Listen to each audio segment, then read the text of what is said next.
ہمارے بچوں کو اللہ نے ایسی ذہانت اور فطانت عنایت کی ہے کہ جا کے دشمنوں کا منہ سیاہ کر سکتے ہیں، جواب دے سکتے ہیں. کیوں؟ انہیں بہترین عقائد بیان کیے جا رہے ہیں تاکہ مجلسوں سے نکلنے کے بعد یہ اپنے وقت کے امام کے سامنے سرخرو ہو سکیں. میرے صادق امام نے کہا تھا ہمارے لیے باعث عزت بنو، باعث ذلت نہ بنو.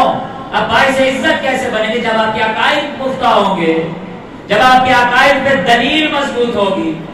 انبیاء نہیں آئے اللہ کو منوانے، انبیاء آئے رب منوانے. رب کسے کہتے ہیں؟ رب یعنی ایسی تربیت جس میں کسی شے کو تدریجاً ارتقاء کی طرف لے کے جایا جائے، درجہ با درجہ سلسلہ وار ارتقاء بخشا جائے، بلندی بخشی جائے، اوپر لے جایا جائے، عظیم بنایا جائے، لیکن درجہ با درجہ مختلف منازل طے کی جائے. جب یہ لفظ رب، توجہ کیجئے گا، آج کے جوان کے ذہنوں میں نے پہلے دن سے محرم کے چاند کی مجالس سے لے کے آج 8 روز میں 12-14 مجالس ہو گئی یہی بات کہتے ہوئے دشمن نے اعتقادات مہدویت پہ ایک یلغار بپا کر رکھی ہے. کیا ہے عقیدہ مہدویت آپ کا؟ کیا جانتے ہیں امام زمان کے بارے میں؟ اسرائیل میں یونیورسٹی کا قیام ہو چکا ہے نظریہ مہدویت پہ. وہ بتا رہے کہ امام مہدی علیہ السلام پہ کس طرح سے آپ نے اپنے بچوں کو تیار کرنا ہے. پی ایچ ڈیز کروا رہے ہیں. وہ کیا کر رہے ہیں شیعہ قوم؟ اس کے ابھی تک یہی جھگڑے سولو نہیں ہو رہے کہ رب کون ہے. اس کے ابھی تک یہی جھگڑے ختم نہیں ہو رہے کہ ان کے اختیارات کیا ہیں. شیعہ قوم کو ابھی تک یہی سمجھ نہیں آ رہی کہ ان کے پاس ولایت تکوینی ہے یا تشریعی ہے یا دونوں طرح کی ولایت ہے. ارے شیعہ قوم کو ابھی تک یہی سمجھ نہیں آ رہی کہ ان کی ولایت کا عکس جو مجھ میں ہے وہ کیسا ہے، ان کی ولایت کا اثر جو میرے گھر میں ہے وہ کیسا ہے، ان کی ولایت کی جھلک جو مجھ میں ہے وہ کیسی ہے. نہیں یہ گفتگو کرنے کی کیا ضرورت ہے؟ ہماری ذمہ داری کس نے کہا آپ کو بتائیں؟ ہمیں صرف واہ کروا دیں، چند جملے سنا دیں، چند جنگیں سنا دیں. میں اکثر کہا کرتا ہوں اس فقیر کا جملہ یاد رکھنا، جنگ کرنا علی کی مرضی اور خواہش نہیں تھی، جنگ علی کی مجبوری تھی. جنگ علی نے اپنی ذاتی مرضی اور خوشی سے نہیں کی. جب کوئی نہیں گیا تو علی آگے میدان میں جنگ کے لیے گئے.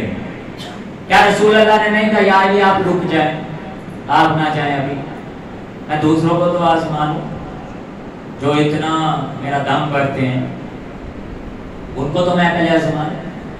رسول اللہ نے نہیں کہا جنگ خندق میں ابھی رکو یا علی آپ نہیں جاؤ، کہا نا. یعنی رسول اللہ چاہتے تھے مولا امیر المومنین پہل نہ کرے، کوئی اور تو آئے، لیکن کوئی علی کے سوا گیا؟ علی کے سوا کسی کا نہ جانا بتاتا کہ جنگ کرنا علی کی مجبوری تھی. یہ 84 جنگیں جو میرے مولا نے لڑی ہیں دلی خوشی سے نہیں لڑی، علی زندگیاں دینے آئے تھے، موت نہیں. علی نے زندگیاں بانٹی ہیں، زندگیاں بانٹی ہیں. تو ہم علی کے موت کے قصے بیان کریں. وہ ایک نیازان میں دیتے ہوئے امیر المؤمنین و امام المتقین و قاتل المشرکین علی حجج اللہ جب کہا تو وہ ایک مومن تھا نا آپ جیسے وہ کہا گل سنو کاکا میرے سارے قاتل میرے مولا علی تھے نا بھائی جا، دوسرے نے بھی قتل کیتے. وہ بات اس کی یعنی جو قتل میرے مولا پہ ڈالنا اور صحیح ہے، جتنے بدماش تھے سب کو علی کی تیغ نے زیر خنجر کیا. پہلے تیغ کیا علی کی تلوار نہیں، وہ اپنی جگہ حقیقت ہے، لیکن علی کی تلوار کے ذریعے سے ہم علی کی شناخت رکھتے ہیں. کیا علی کے قلم کے ذریعے سے علی کو جانتے ہیں؟ علی جو ترجمان وحی پیغمبر تھا، علی کے القاب چوری کر کے بنو امیہ کے چور لے گئے اور وہ جو غلیظ تھے انہیں کاتب وحی بنا دیا. شیعہ قوم کو آج تک یہی سمجھ نہیں ہے کہ علی کا لقب ہے کاتب وحی. علی لکھتے تھے وحی پیغمبر کو. علی جس وحی پیغمبر کو لکھتے تھے، آپ اور مجھے وہ وحی کی باتیں یاد ہیں. اس وحی کے ذریعے میرا عقیدہ مضبوط ہے، میرے بچوں کا جوان نسل کا عقیدہ اس وحی کے مطابق ہے. مجھے تو سمجھ ہی نہیں آئی رب کے بارے میں یا خدا کے بارے میں. ابھی تک عقیدہ پروردگار، عقیدہ توحید کلیئر نہیں ہے. ایک مجلس میں نے سوال یہ بتایا انبیاء کس لیے آئے تھے؟ اللہ منوانے یا رب؟ ایک سکوت تاریخ جس طرح معلوم ہی نہیں. کیا امام زمان جب آئیں گے تب جا کے عقیدہ پیش کریں گے کہ مولا یہ چیک کر لیں میرا عقیدہ صحیح ہے؟ جبکہ صادقین امام کے دور میں، دونوں اماموں کے دور میں لوگ مومنین اصحاب آئمہ اپنا عقیدہ جا کے آئمہ کو پیش کرتے تھے کہ مولا یہ میرا عقیدہ ہے، اسے چیک کریں، اس میں کوئی نقص تو نہیں ہے.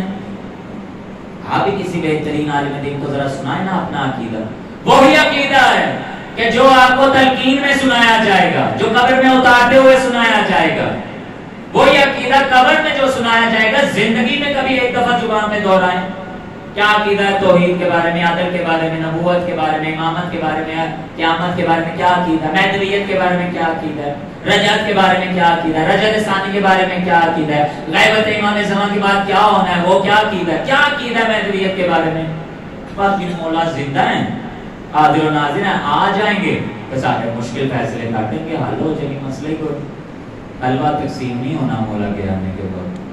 مولا نے سارے لنگر خانے بند کرا دیں، بہت کھا لیا میرے نام پہ، بس اب کام کرنا ہے، بس ختم کریں فرسودہ رسومات کو. محور اور مرکز انبیاء کا صرف ایک ہی تھا، کیا؟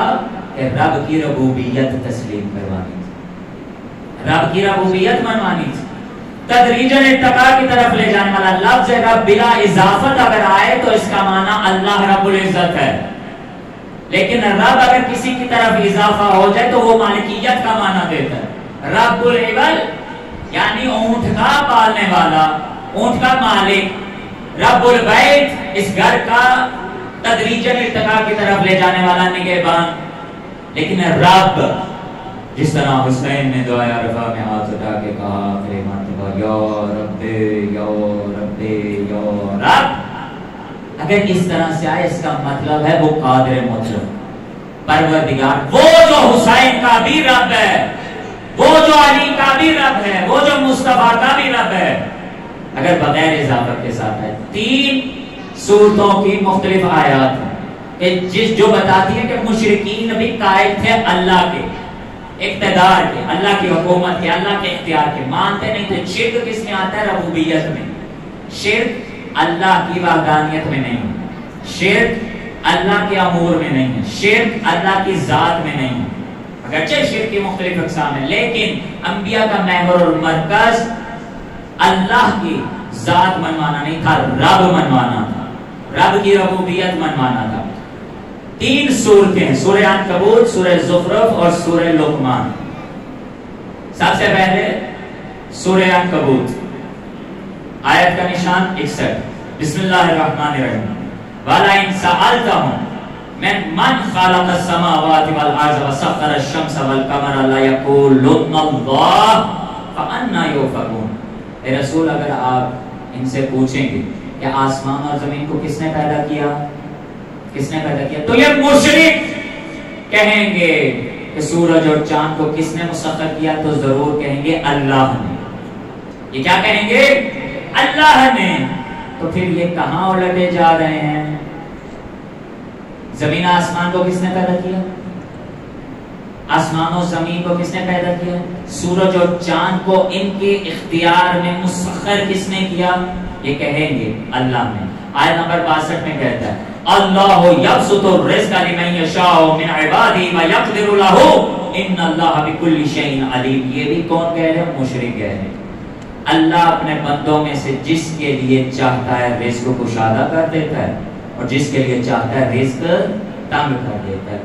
اللہ یقیناً ہر چیز کا خوب علم رکھتا ہے. تو پھر مشرک کیا ہوگی؟ پھر شرک کس میں ہوگا؟ آیت نمبر 63 میں پھر کہا اللہ نے مسلسل پہ در پہ 61 62 اور 63 نمبر آیت میں وَلَئِن سَأَلْتَهُم مَّن نَّزَلَ مِنَ السَّمَاءِ مَاءً فَأَحْيَا بِهِ الْأَرْضَ مِن بَعْدِ مَوْتِهَا لَيَقُولُنَّ اللَّهُ قُلِ الْحَمْدُ لِلَّهِ بَلْ أَكْثَرُهُمْ لَا يَعْقِلُونَ. اگر آپ ان سے پوچھیں گے آسمان سے پانی کس نے نازل کیا، بارش کس نے برسائی اور اس کے ذریعے سے زمین کے مردہ ہونے کے بعد اس کو دوبارہ زندہ کس نے کیا، تو یہ ضرور کہیں گے اللہ نے. کیا کہیں گے؟ اللہ نے. کون کہیں گے؟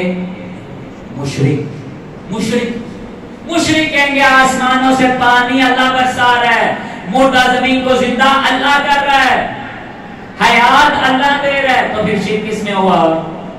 کس میں ہوا شرک؟ 63 آیت۔ اب سورہ عنکبوت کی آیات کے بعد اب سورہ زخرف، آیت کا نشان 9، وَلَعِنْ اگر اے رسول آپ سَأَلْتَهُمْ مَنْ خَلَقَ السَّمَاوَاتِ وَالْأَرْضِ، اگر آپ پھر مشرکوں سے پوچھیں گے کہ تمہارے یہ زمین و آسمان کس نے خلق کیا، لا یقولن، ہمیں بات تحقیق یہ لوگ ضرور کہیں گے خالقہن العزیز العلیم، انہیں اس نے بنایا جو غالب اور علیم اور حکمت والا ہے۔ کون کہہ رہے ہیں یہ؟ کون کہہ رہے ہیں؟ مشرک کہہ رہے ہیں۔ سورہ زخرف آیت کا نشان 87۔ پھر کہا پروردگار نے اے رسول وَلَئِنْ سَأَلْتَهُمْ مَنْ خَلَقَهُمْ لَا يَقُولُنَّ اللَّهُ فَأَنَّىٰ يُؤْفَكُونَ، اگر آپ ان سے پوچھیں گے کہ انہیں کس نے خلق کیا، پہلی آیات میں تھا آسمان سے پانی کس نے برسایا، تو زندہ کس نے کیا، مردہ زمین کو زندہ کس نے کیا، بارشیں کون برسا رہا ہے، رزق کون دے رہا ہے، حکمت والا کون ہے، غالب کون ہے، یہاں تک باتیں پچھلی آیات میں تھی۔ اب کی آیت میں کہا اور تمہیں کس نے خلق کیا ہے، لا یقولون اللہ، یہ کہیں گے اللہ نے، ہمیں اللہ نے خلق کیا ہے۔ فَأَنَّىٰ يُؤْفَكُونَ، پھر کہاں جا رہے ہو؟ جب معلوم ہے جانتے ہو تو پھر کہاں جا رہے ہو؟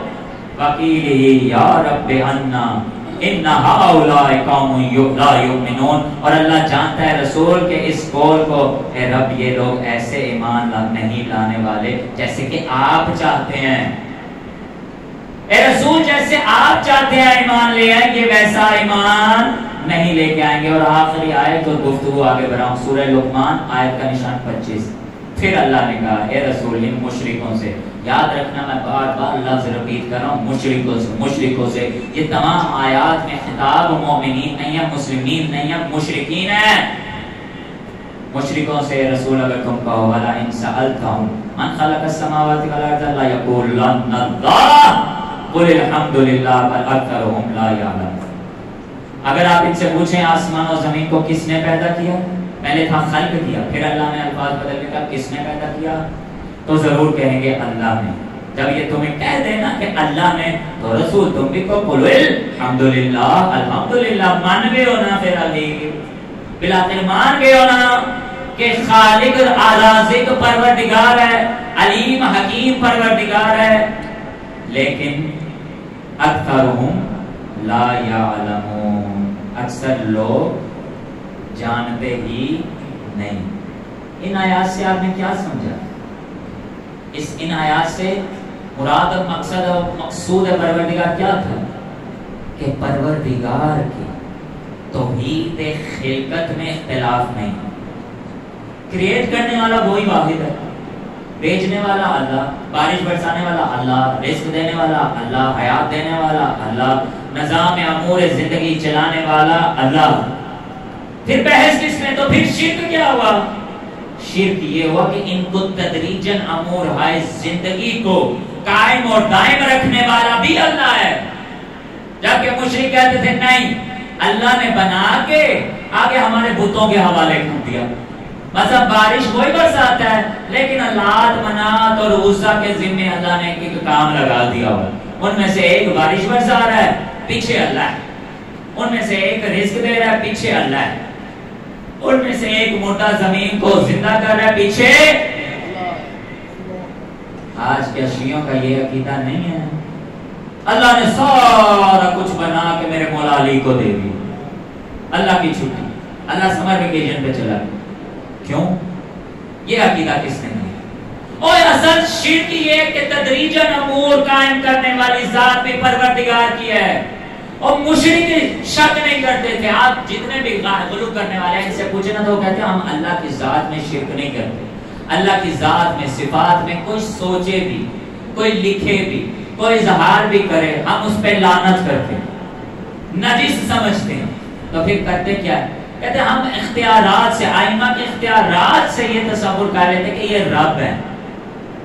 لفظ رب کا استعمال بغیر اضافت ہے، اپنی طرف اضافہ کرو. اللہ نے مولا امیر المومنین علی ابن ابی طالب علیہ السلام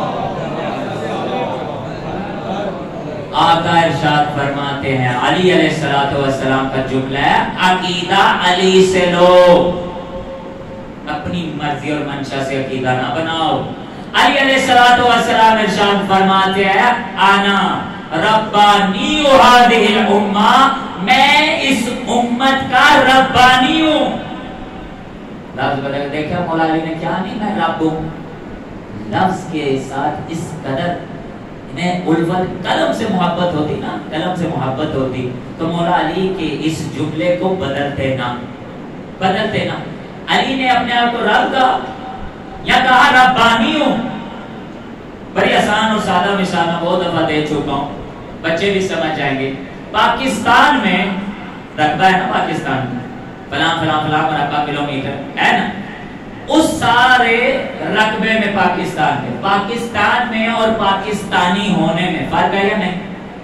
آپ سب خود پاکستان ہیں یا پاکستانی ہیں؟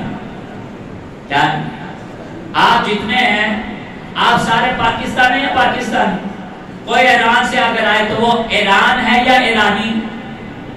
ہر ملک کے رہنے والا باسی اس ملک کی شناخت کی وجہ سے اس ملک کی طرف اسے نسبت ہے یا خود وہ ملک ہے؟ تو علی نے اپنی نسبت دی ہے رب کی طرف. علی نے اپنے آپ کو رب نہیں کہا, ربانی کہا.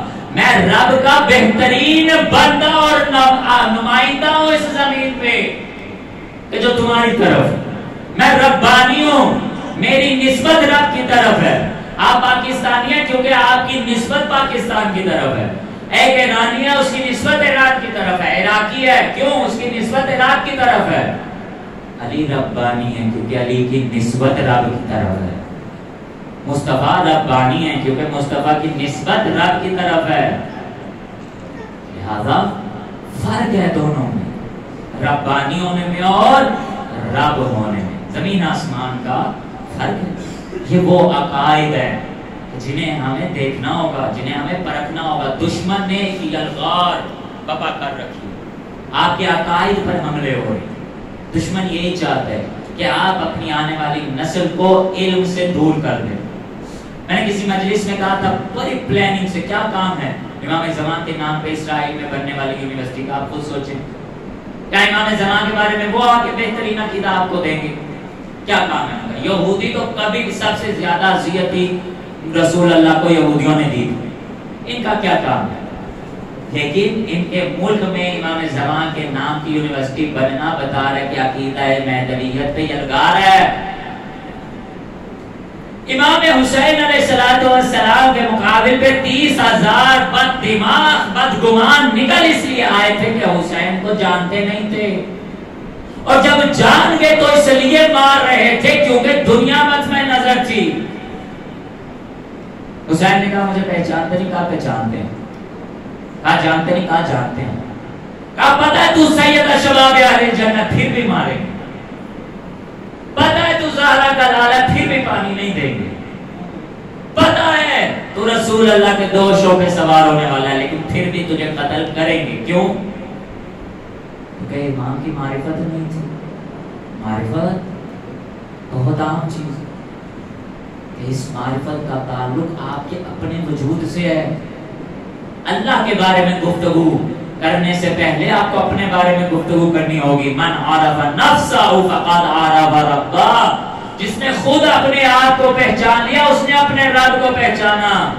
اور میرے مولا عبداللہ حسین علیہ السلام ہی کا جملہ ہے, آقا ارشاد فرماتے ہیں کہ اس کائنات پہ بہترین عمل اللہ کی معرفت ہے, اور اس کی معرفت اس وقت تک حاصل نہیں ہو سکتی جب تک اس کی معرفت حاصل نہ ہو جائے جس کی بیعت تمہاری گردنوں پر واجب ہے.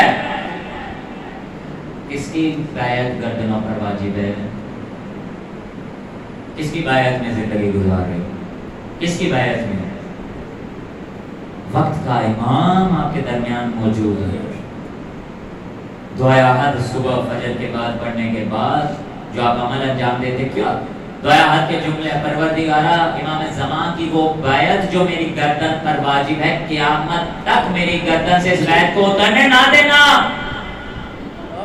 فجر کے بعد جو آپ زیارت امام زمان پڑھتے ہیں، روایت ہے جب اس کے آخری جملوں پہ پہنچے تو اپنے دائیں ہاتھ پہ بایاں ہاتھ یوں رکھو جس طرح کسی کی بیعت کر رہے ہو، اور کہو پروردگار یہ امام زمان کی بیعت میری گردن پر قیامت تک کے لیے قائم اور دائم رہے، میں امام زمان سے بغاوت نہ کر دوں، امام زمان کی آواز پہ لبیک کہنے کی بجائے امام سے اپنا رخ نہ موڑ لوں۔ عقیدے ہی کمزور ہیں ہمارے۔ آج شیعہ گھرانے کے لوگ کہہ رہے ہیں اگر امام ہے تو پھر آپ کیوں نہیں جاتے؟ ہے نہیں تو پھر آیا نا، اتنے مشکلات میں بندے مر رہے ہیں، بھوک ہے، افلاس ہے، پریشانیاں ہیں، تو کہاں ہیں؟ یہ عقیدے جوان نسل کو کیا دے رہے ہیں؟ امام زمان کے بارے میں کتنی گفتگو ہے اور کس انداز سے گفتگو ہے کہ وہ جو اللہ تک لے جانے کا بہترین وسیلہ اور ذریعہ ہے، زندگیوں میں کتنا ہے، کس قدر زیادہ ہے؟ آیت اللہ بہجہ سے کسی نے پوچھا کہ میں عرفان حاصل کرنا چاہتا ہوں، میں چاہتا ہوں میرا دل پاک ہو جائے، میں چاہتا ہوں میری مشکلات آسان ہو جائے، ہر بندہ ہی چاہتا ہے، پریشانیاں ختم ہو جائیں، اضطراب دور ہو جائیں، ٹینشنیں دور ہو جائیں، کوئی نہ کوئی عمل تو کرنا ہے نا۔ اللہ نے ایک بہترین نسخہ بتایا جو میں آپ کو ہدیہ کروں گا، ایک سلوات ہدیہ کرنا ہے۔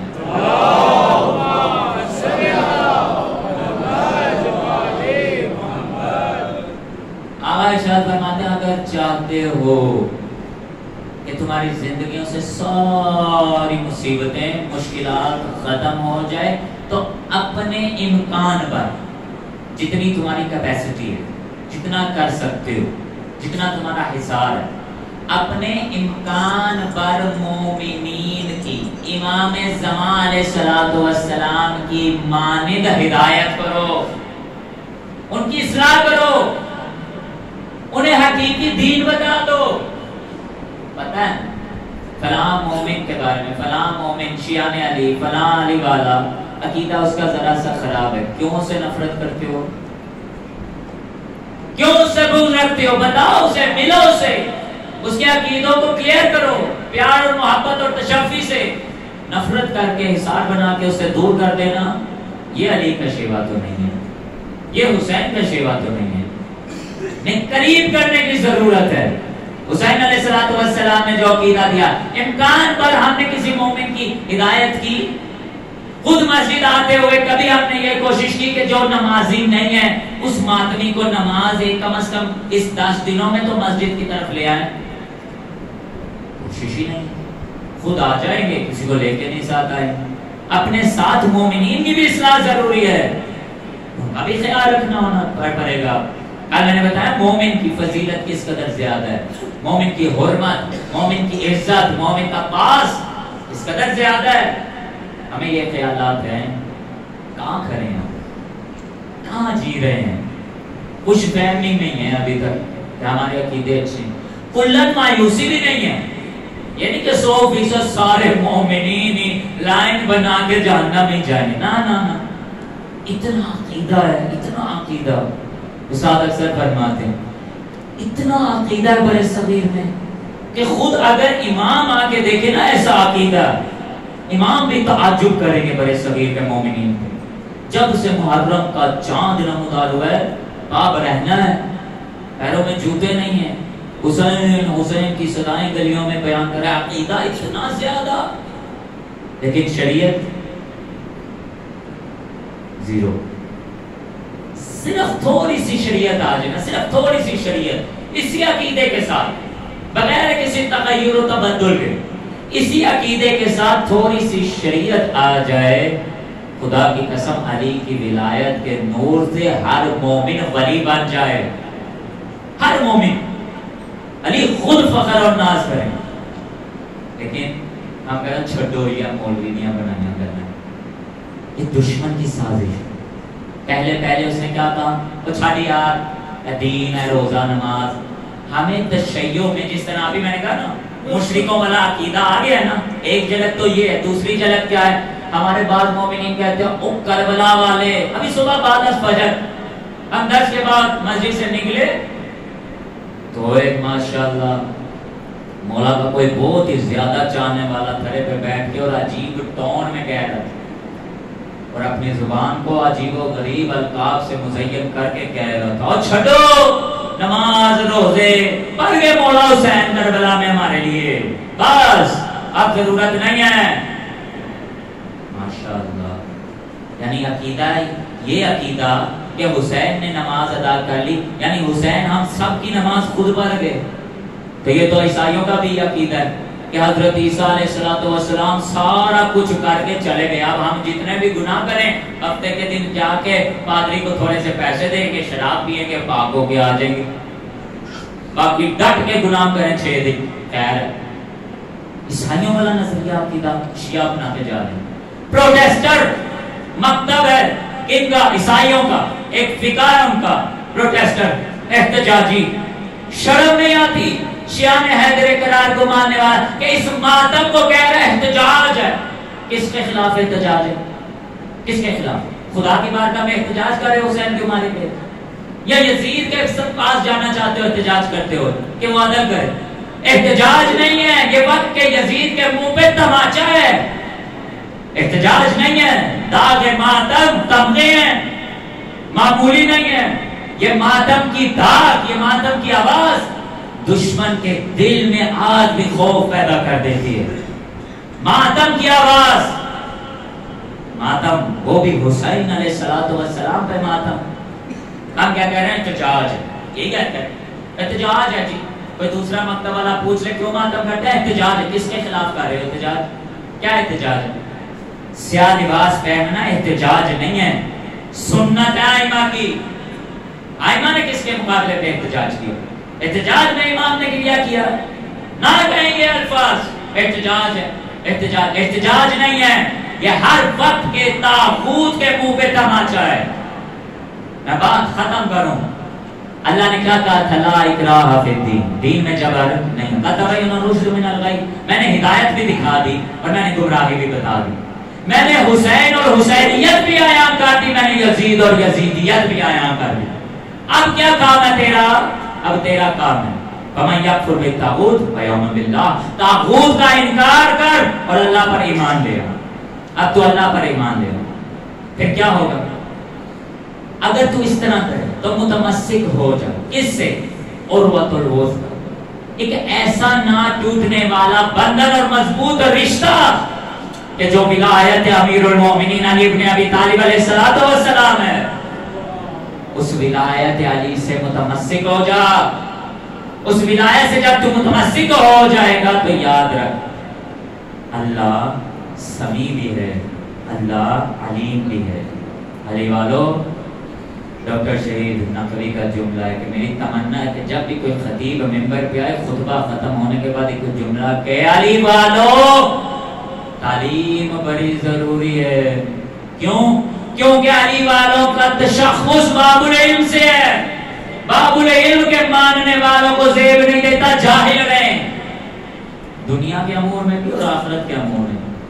دنیاوی تعلیم کے حساب سے بھی اور آخرت کی تعلیم کے حساب سے بھی، کسی لحاظ سے بھی جاہل رہنا علی والے کو زیب نہیں دیتا۔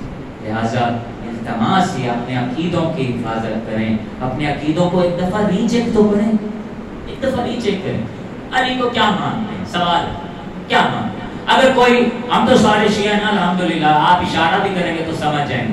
فرض کریں کہ آپ اہل سنت کے کسی محفل میں چلے گئے، اب 12 ربیع الاول کے جلوسوں میں چلے گئے اور درمیان میں کھڑا ہو گیا، آپ نے اپنا عقیدہ بتانا ہے، کیا بتائیں گے؟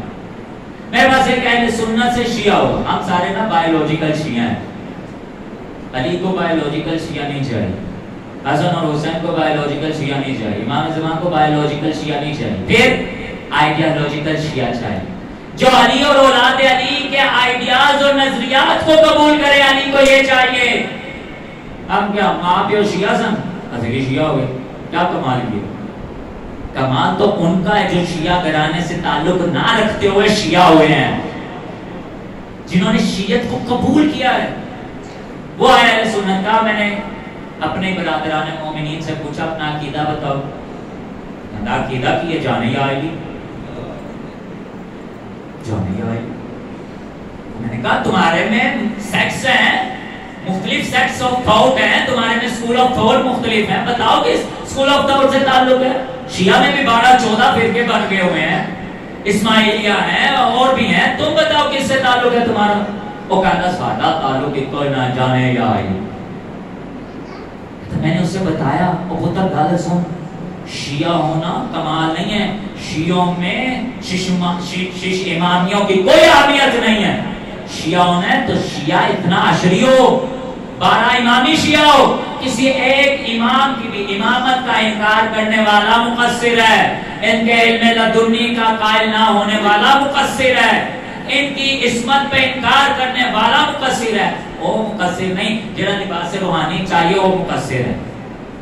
شرم ہی نہیں آ رہی ہمیں، اتنے بد دماغ ہو گئے نا، اس لباس کی اہمیت ہی نہیں ہے. سارے ماتمی کے تفنن تباہ کے لیے عرض کرو، ایک مجلس میں سارے ماتمی بیٹھے، اب سارے دن بھر کی 5-6 مجالس کے بعد تھکا آ رہا وہاں پہنچے.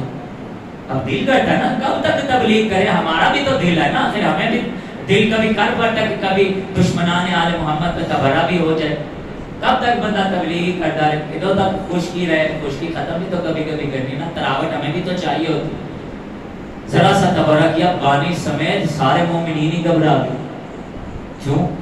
اہل سنت مجمع ساتھ ہے، سن رہے ہیں بھئی ہم نے ان کے مقدسات کی تو توہین نہیں کی، پھر یہ منافقت کیسی؟ جو بات منبر پہ ڈٹ کے نہیں کہہ سکتے اس کا مطلب ہے تمہارے عقیدے میں جول ہے، تو پھر وہ بات ہی نہ کو ایسا تبرہ کرو ہی نہ کہ تمہیں خوف ہو. کیوں ڈر رہے ہو؟ پھر ہم مقصر تو نہ ہوئے، ہم نے تو منبر کا حق ادا کر دیا، ہم نے تو ان کے علاقوں میں جا کے منبر پہ کہہ دیا، تبرہ کر دیا کہ ہمارا ان سے تعلق نہیں ہے. تم ڈرتے رہ گئے، تم نے وہاں رہنا تھا اس لیے. پھر جب مولوی دستے تھے جی نہیں جی ہم تقیہ نہیں کرتے ہیں، مقصر کرتے ہیں، عقیدے بناتے ہو، اس لباس کی توہین کرتے ہو. منبر پہ گیا، انہوں نے دیکھا کہ علامہ صاحب آئیں گے، کوئی اچکن پہنی ہوگی، ہاتھ میں تسبیحاں ہوں گی اور بال چھوڑے ہوں گے. علامہ صاحب آئیں گے، مہدوی صاحب، اور خطاب کریں گے. جیسے ہی اب آپ کا بار میں دیکھا ساروں نے ماتھے پہ بال لانا شروع کر دیا، وہ یار سڑی آ گئی، خوشبی پڑے گا سارا. اس لباس کی اتنی توہین. لباس آئمہ ہے، بازار سے خرید کے نہیں پہنے جاتے. یہ لباس آئمہ زیبتن کیوں ہے؟ یہ ہمارے سروں پہ ایک ایسا بوجھ ہے جس کے معاشرے کی ذمہ داری ہم نے ادا کرنی ہے. امام صادق اور امام باقر کا لباس کی شبی بنائی ہوئی ہے. جنازوں کی شبی کا احترام ہے، امام کے لباس کی شبی کا کوئی احترام نہیں. بڑے صغیر میں نا ہم باز معذرت عالم دین کی کوئی عزت اور مند ہے.